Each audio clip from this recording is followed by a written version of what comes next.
All right, everybody. I'm going to introduce our next speaker. This is Whalen. He's an information security engineer in the healthcare industry. He's also founder of the InfoSec Speakeasy. He specializes in network intelligence and malware analysis. He was previously worked as an intelligence analyst in the defense industry with me. In his spare time, Sean makes cutting-edge open-source InfoSec software easier to adopt through code and documentation contributions. And he's also a sci-fi fanatic and slightly paranoid, like most of us. Sean Whalen. Thank you. So today my talk is on practical defense, which is basically just taking the tools that you probably already have in your environment and making sure that you're utilizing them to the fullest potential and in the right places and at the right times in order to get them the maximum benefit from those controls without necessarily having to go out and purchase new tools or completely reinvent the wheel or tear up your infrastructure.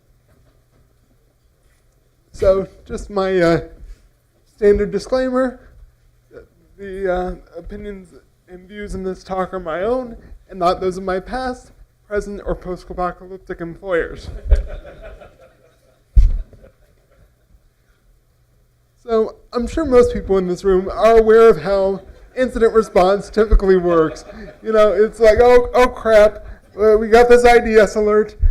We should probably block that domain. Okay, you got a hash? Okay, we'll put that in our AV system, and we'll submit this to our threat feed along with the 5,000 other hashes, and we're good. Until they go and just repack it or just stand up a new domain or a new IP.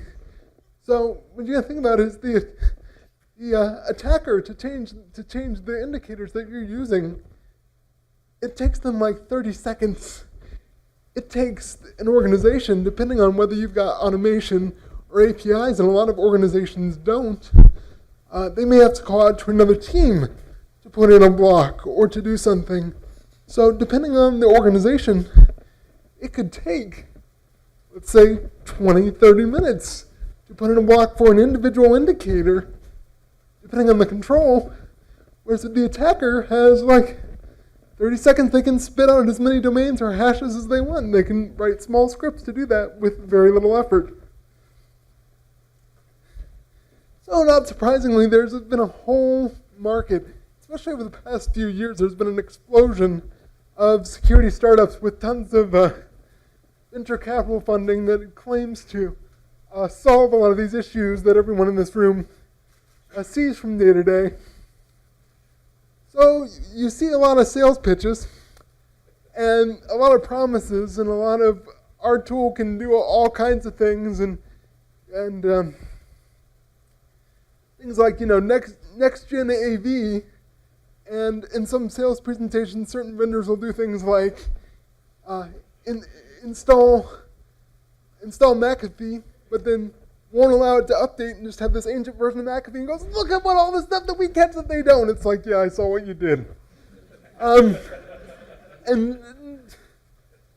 just stuff that's, when you're dealing with a very new company, with a new startup that's got a new product that's flashy, that's got this great marketing, most of these new startups, if you're an early adopter, you become their QA team. So, you know, you're essentially testing out their product for them and paying them tons of money for the privilege of doing so. I mean, you know, so many of these new products and services that come out, it seems like there's a new one every week. When I've gotten quotes on them before, I'm like, are you kidding me? For that kind of money, if they're talking, you know, hundreds of thousands of dollars a year or something like that, or, you know, there have been certain vendors that's been up to literally $1 million a year. And it's like, for that kind of money, just give me the head count for developers and I'll build exactly what I want and it'll be exactly what I want and how I expect it to work. So are you kidding me? Like, you know, most organizations don't have that kind of money to spend on an unknown and untested and new product. Because this is what our budgets are like. So, when you're thinking about what controls to put in place and when and why, it's often really important to go back and think about attacker motivations, which may seem pretty basic for most people in this room, but there are some people who are new to the industry. Whereas most of your attackers, highly opportunistic, they're only interested in making a quick buck, or they're interested in taking arbitrary infrastructure, whatever they can find their way into and exploit. Your ancient version of WordPress is a favorite example, and use that to host malware because you've got an existing domain that has a good history that is going to get past web filters, at least for their initial wave of attacks. Or they're just interested in wreaking havoc, doing a DDoS, or you happen to be Sony Pictures. And then at the very top, in the rarest of cases, they're interested in you specifically because of something that you have that they want. So maybe you're a defense company, maybe you're a government, maybe you're just a competitor with some super secret sauce that they want to get a hold of.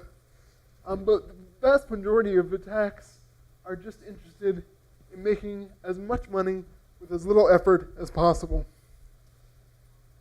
So to that end, if you're starting out and you're thinking about where should I be putting controls, you should be thinking about what controls can I put in place that will stop the vast majority of attacks that are out there. Because if you make it more difficult for the attacker, they're just going to move on to something else. If their script doesn't work or their predefined favorite vulnerabilities don't work, they're just going to move on to the next random IP space they can find.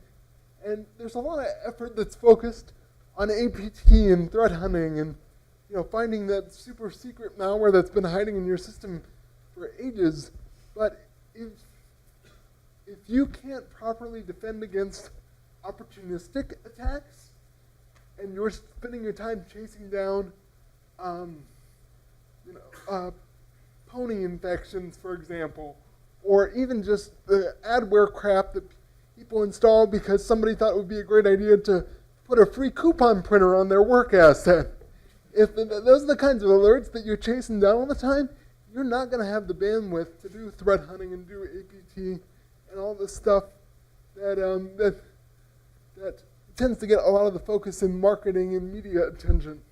So basically, your goal is to make your attacker say this. And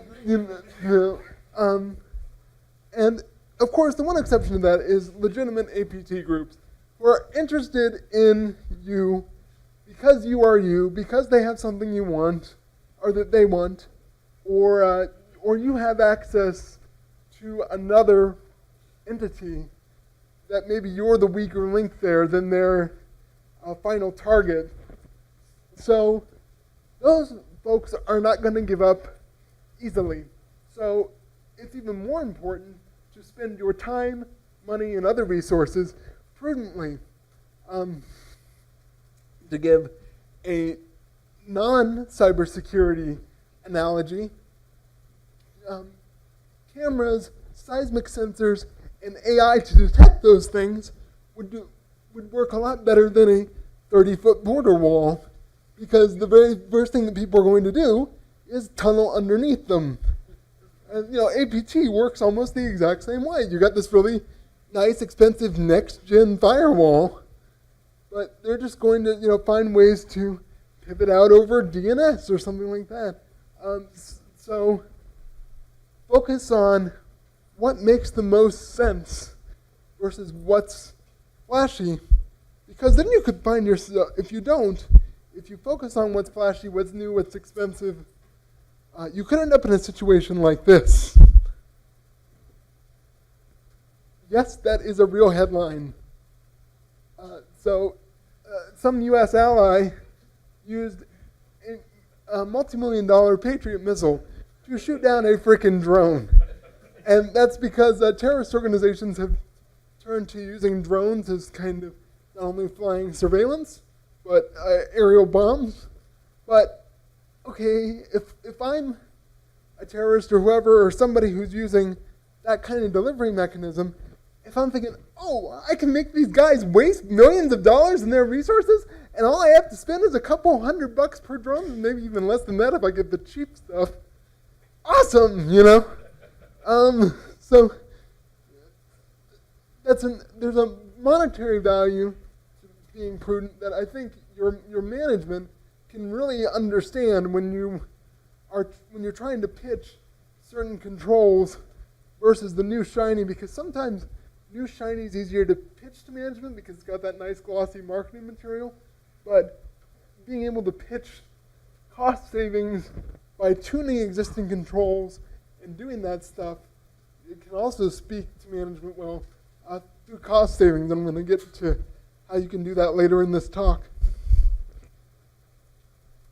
So I already touched on this a little bit, but TTPs, tactics, techniques, and procedures, how attackers do what they do, what their process is, how they go about their recon, what kind of rats do they like to use, or do they leverage PowerShell, are much, much more important. What organizations do they go after and why are much, much more important than individual hashes and these atomic indicators that are extremely ephemeral, that can change every 30 seconds, and you're getting this in a threat feed from maybe your ISAC or something with almost zero context that basically just says, this is bad because I said it is.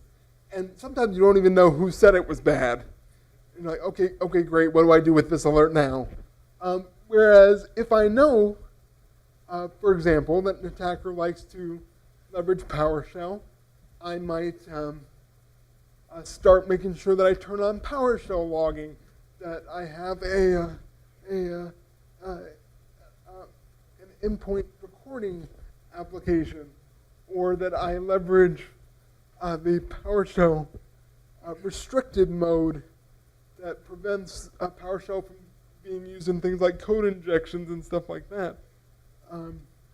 So that is a lot more effective than just trying to block the individual domains or the individual email addresses that's maybe sending those things that eventually trigger PowerShell, or taking those one-off things that will maybe dump a word macro and then execute PowerShell. So thinking about the cyber kill chain and thinking about how attackers do what they do in the process they do what they do, and putting in blocks at every single layer that you can within reason is a lot more effective than chasing down those onesie-twosies. So I already touched on this. Are you using your controls to their fullest potential? You might not need as much new shiny as you think. And so let's think about the ways that attackers do what they do, especially today, more recently. Credential harvesting is one of the most popular ways for both pen testers and your average attacker to get into a business, because it's so easy to do. You just stand up a fake web form, ask people to fill in creds, and people give you creds. And this happens all over the place, from general spammers collecting creds to spam out, to use your email gateways to spam out to other organizations, rinse, lather, repeat in a recursive fashion. Or it can be used for more APT-style attacks, like what happened with the Democratic National Committee during the last election. And what's crazy about this is it doesn't even need to be particularly sophisticated. That screenshot that I have up there that looks like it was designed in front page is an actual fish that was hosted on one of the free hosting services, like Wix, Jimdo. Believe it or not, Tripod's still around. And what these attackers will often do is purposely misspell a word, like there it's password, so it's great for International Talk Like a Pirate Day for your fish test. They'll purposely misspell the word password or username because they know that these free hosting services are looking for phishing forms, but most of your users aren't going to notice that typo if they're going to fill in this form, and then they've just got your credits emailed to them. If you've got single factor off, they can now get into your webmail or your VPN or whatever else you have accessible on your perimeter, and they've expended almost no effort. They haven't even bothered scraping your webmail form to make a clone of it. They can just do something like this in 2 minutes and get almost, if not better, results. I've actually talked with some security awareness folks, and there's almost a joke on that side of our industry, which is the crappier the form looks, the more likely it is to be successful. I'm kidding, but I'm not. It's, you go through more detail to make this highly sophisticated, official-looking thing, and for whatever reason, people are more suspicious of that than things like this. So, different controls that pretty much everybody could and should be doing with their existing email gateways and other email security infrastructure is the easiest one to implement as far as not impacting mail flow so much and not potentially disrupting business, which is what the business and your email admins are always concerned about, is tagging external email. So just having a feature where it will change the body and just say, hey, just so you know, this is an external email, didn't come from our servers, be careful with this. So that way if someone, if you don't have SPF enabled yet, for example, and people can still spoof your CEO and things like that, they're going to at least get the heads up where, hey, this didn't come from us, you should treat this as suspicious, and maybe even include an email address where people can send phishing, although oftentimes in that, for every one person who sends you a legitimate phish, and it's awesome, and that's some of the best detection you can get is your own employees. For every one person that sends you a good phish, you'll get 5 more people who send you spam and the company's internal newsletter into your phishing mailbox. But it is still really important to have good user awareness and different things like that. So once you've kind of progressed from that, having an external email tagging, and people are more comfortable with the changes that you're making to email, maybe then you advance to more things like adding SPF and DKIM and things that can prevent email spoofing. That can be a little difficult, especially in large organizations that use SaaS providers that legitimately spoof. So that kind of involves, you'll have to put SPF in monitor mode. That's why it exists. So put SPF and DKIM in monitor mode and kind of see what's spoofing in your environment, because chances are if it's legitimate, it's going to happen pretty regularly. And then you can just work with those providers and adjust your SPF and DKIM accordingly, so that way when you do flip the switch from a soft fail to a hard fail, you have confidence and you can inform your leadership that this is not going to impact business because we tested this. And one of the other really simple things you can do is Microsoft publishes a list, which I've linked here, and I've already put all my slides on SlideShare, so if you just Google the name of this talk or my name, it should come up. Microsoft already posts a link of all the high-risk file extensions that you basically should not allow. They don't say that this is specifically what it's for, they just call them high-risk attachment types.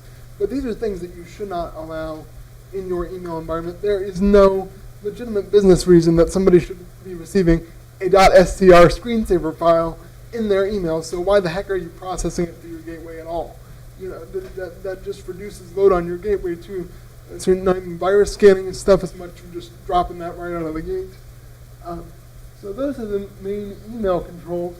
And that image, I just Googled secure mailbox, and I had no idea such a thing existed. But to me, that looks like it would just make some neighborhood kids say challenge accepted. But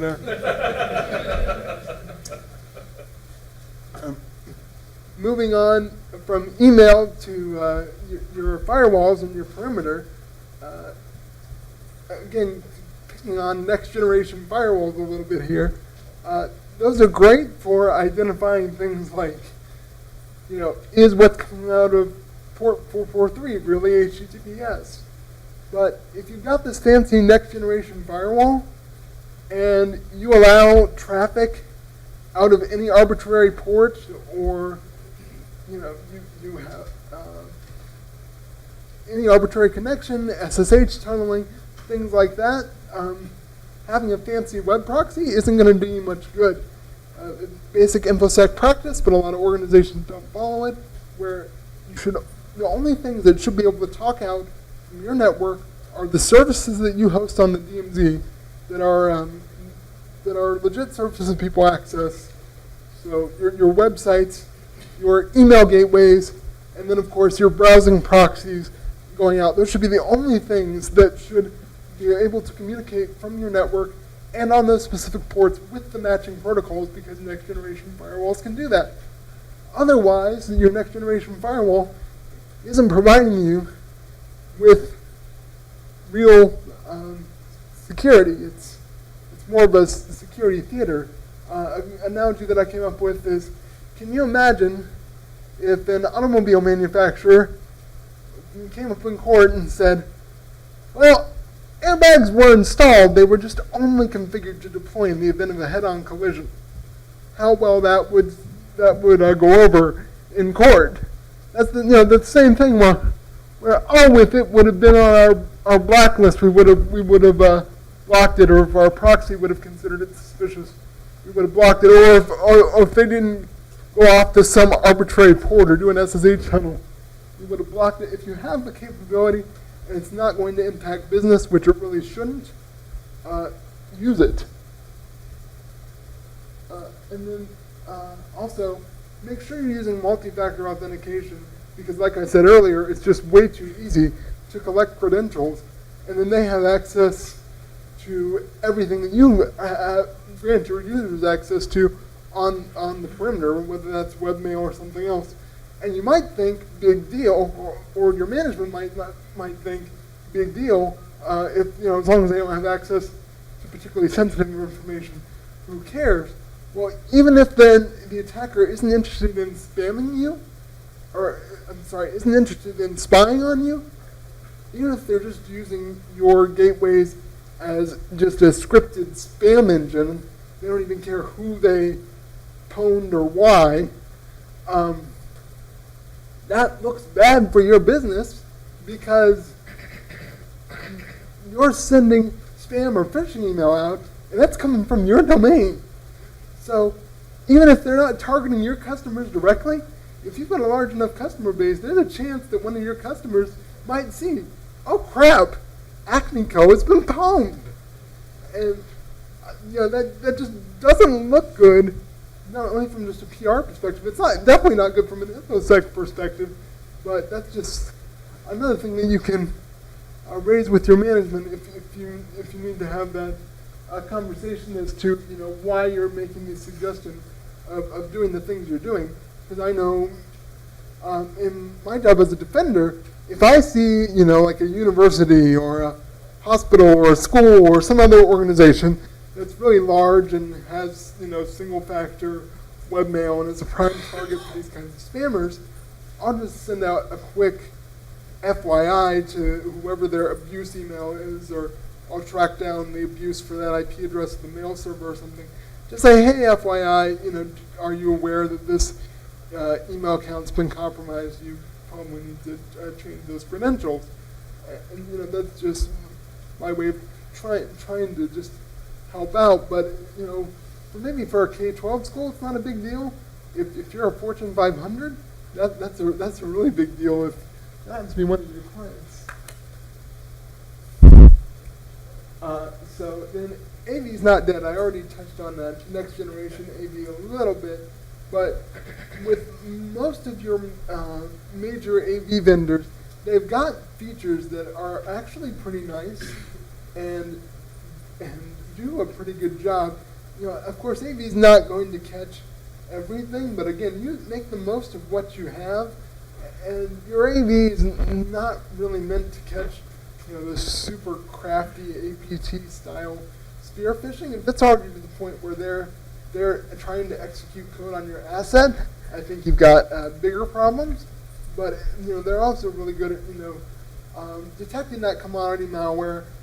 They can stop adware a lot of times if you actually turn that on. A lot of times it's turned off by default for some inexplicable reason.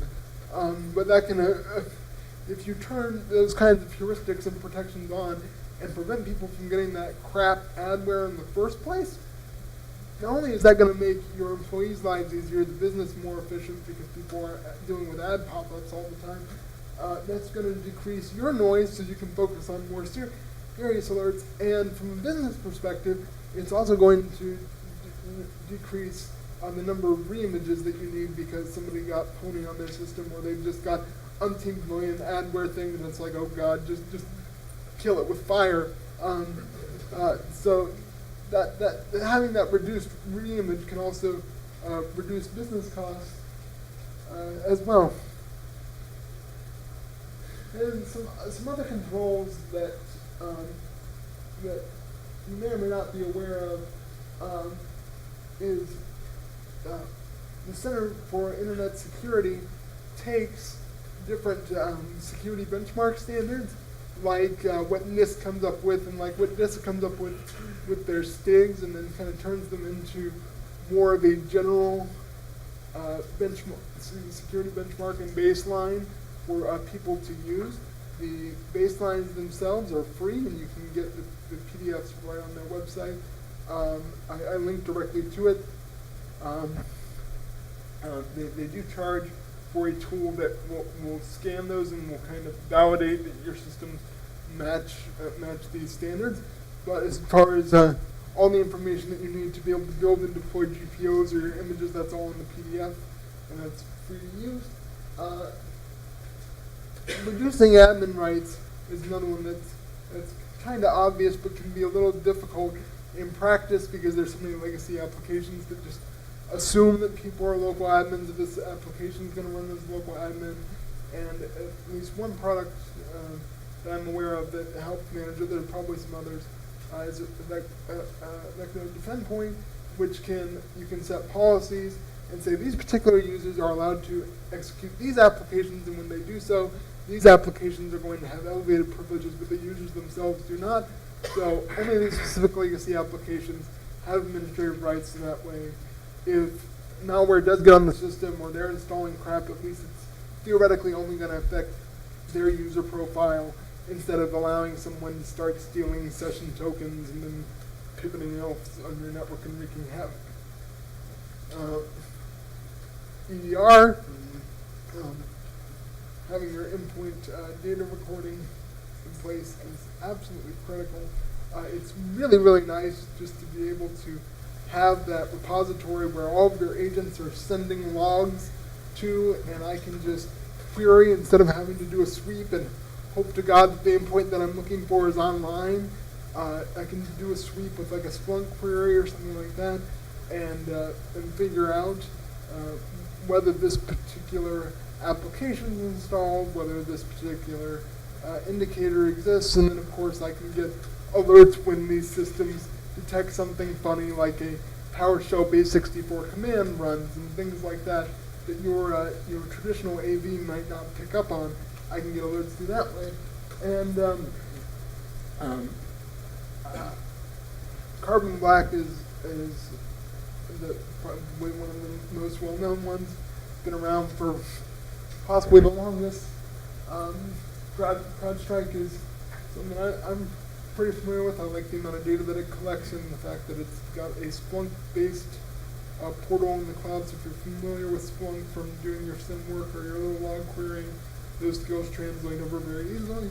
And then if you'd rather go for something open source, either for security or cost reasons or something like that, there's a really cool project out called Lima Charlie that can give you a lot of those same endpoint details. I don't think it does the same levels of detection of suspicious behavior, although I could be wrong about that. They're adding new features to it all the time. But at least gives you that recording capability.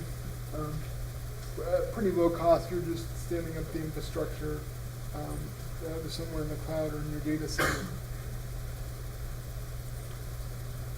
So moving from the technical side to the more human side, political side, business side of things.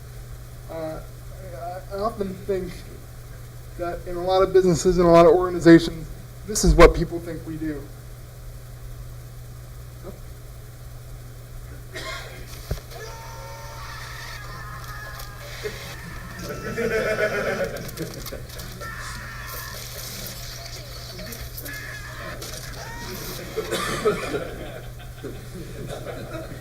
You know, it's like that is an old Bridgestone Super Bowl commercial to give proper credit, but you know, it's half the time when we're chasing down alerts and we're kind of smacking people on the wrist, it's almost like we're going around and going, you get a reimage, and you get a reimage, and you get a reimage, everybody gets a reimage, and you know, that's highly disruptive to people's work.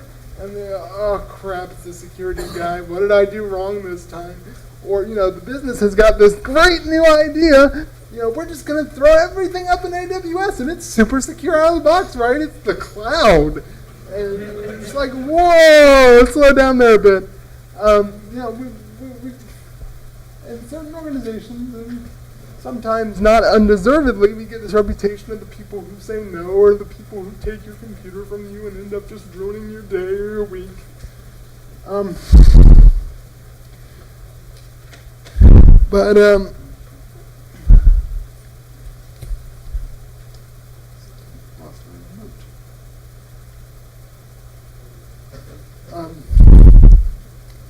Moving on from there, you really need to build your support as information security professionals with the rest of your IT organization.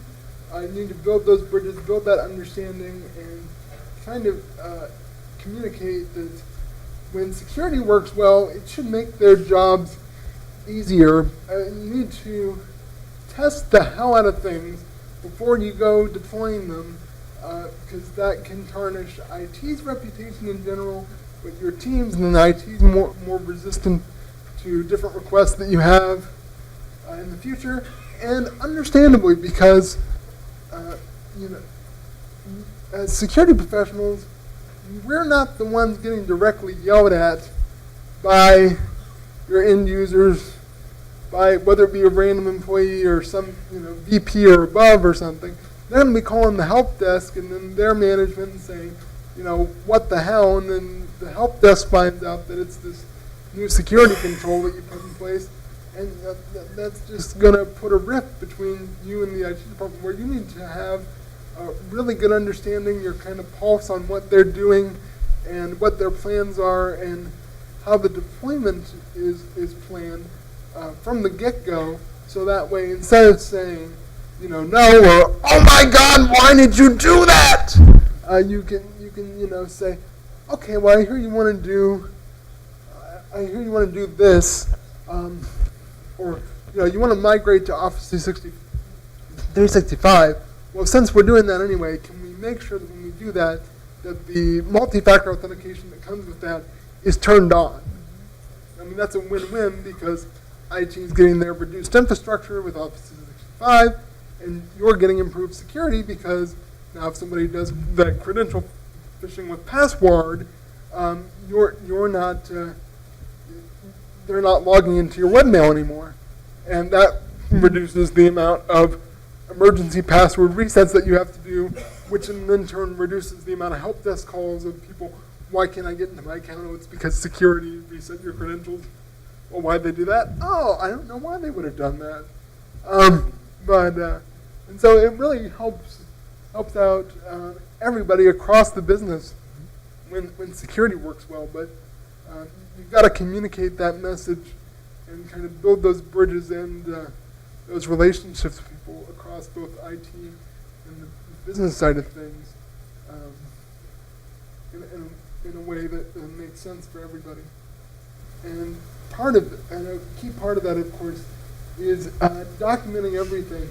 When a breach or suspected breach occurs, these are the questions that management's going to ask you, and almost in the order they're going to ask you. They're going to, very first thing, say, what did we lose, if anything? How did it happen? Could we have prevented it? What do we do to prevent this in the future? how should we communicate this, and all that stuff.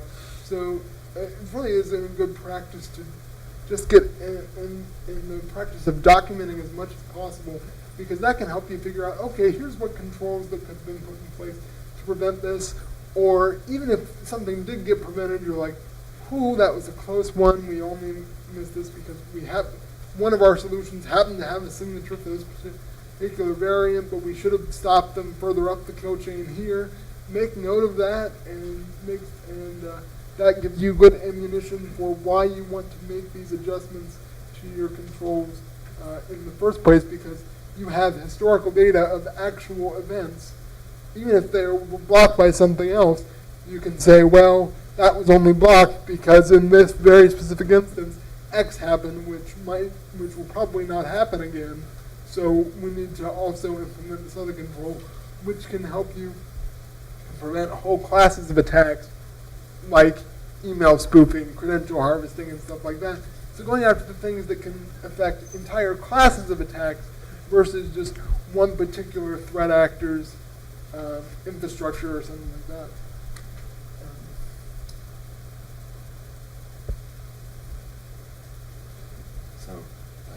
Any questions?